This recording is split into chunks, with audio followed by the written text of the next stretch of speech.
కే rap ఇదో cinema నా మామూలు లేదు.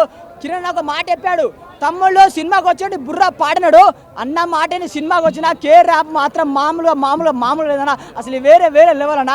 ఒకటన్నా సినిమాలో స్టోరీ లేదన్నా, మీరు నవ్వుకోవాలా, ఎంజాయ్ చేయాలంటే సినిమాకి రండి, ఫుల్ ఆఫ్ ఎంజాయ్ చేసిపోతారు. నాకే చాలా బాగా నచ్చింది. మెయిన్గా మన కిరణ్ అన్న అంటే చాలా సినిమాలు చూసినాం, కానీ ఈ సినిమాలో మాత్రం అన్న అసలు స్టార్టింగ్ నుంచి ఎండింగ్ వరకు అలా ఏడా బోర్ కొట్టలే, ఏడా డ్రాప్ కాకుండా ఒక అంటే జనాలకు ఏం కావాలో సినిమాకి వస్తే ఏం ఎక్స్పెక్ట్ చేస్తారో ఈ సినిమాలో చాలా ఎక్స్పెక్టేషన్ చాలా హై ఉన్నాయి. అండ్ మీరు ఎంజాయ్ చేసి పక్కా పోతారు, గల్లా ఎగిరించుకొని పోతారు. మెయిన్గా మాత్రం ఆ రొమాన్స్ సీన్స్ ఒక్కటి కాదు, 2 కాదు, 10, 20 ముద్దు లిఫ్ట్ కిస్సులు అన్న.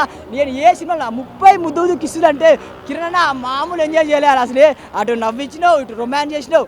అండ్ సెకండ్ హాఫ్లో ఇంకో హీరో వస్తాడను, కిరణ్ అన్న కాదు సినిమాకి హీరో నరేష్ అన్న, ఆయనే ఎంట్రీ ఇస్తాడు 20 ఏళ్ళ కుర్రో లెక్క. సెకండ్ హాఫ్ మాత్రం దుమ్ము దులిపేసిండు. ఇటు వెన్నెల కిషోర్, ఇటు నరేష్ గారు అండ్ మన కిరణ్, వీళ్ళు ముగ్గురి కాంబినేషన్ మాత్రం అదిరిపోయింది భయ్య. సినిమాకి హైలైట్ అంటే అదే. అండ్ నేను చెప్పాను కానీ ఆయన నడుము మీద చేసారు భయ్య, పటా నరేష్ గారు అసలు ఆ ఎంగు బాయ్ లెక్క అయిపోయాడు. అండ్ ఇంకోటి నా సినిమాకి హైలైట్ ఏంటంటే అన్న, మెయిన్గా మన సాయి కుమార్ గారు కిరణ్ అన్న వాళ్ళిద్దరి తండ్రి కొడుకు సెంటిమెంట్ మాత్రం చాలా బాగా వర్కౌట్ అయిందన్న. ఎందుకంటే మన ఎస్ఆర్ కళ్యాణ మండపం చూసినాం, ఈ సినిమాలో వాళ్ళిద్దరి సెంటిమెంట్ చాలా వర్కౌట్ అయిందన్న. ఒకటేనా సినిమాకి మీరు ఎందుకు రావాలంటే మీరు నవ్వుకోవాలి, ఎంజాయ్ చేయాలంటే సినిమాకి రండి, అంతే తప్ప ఎక్స్పెక్టేషన్ ఏం పెట్టుకోండి. Thank you.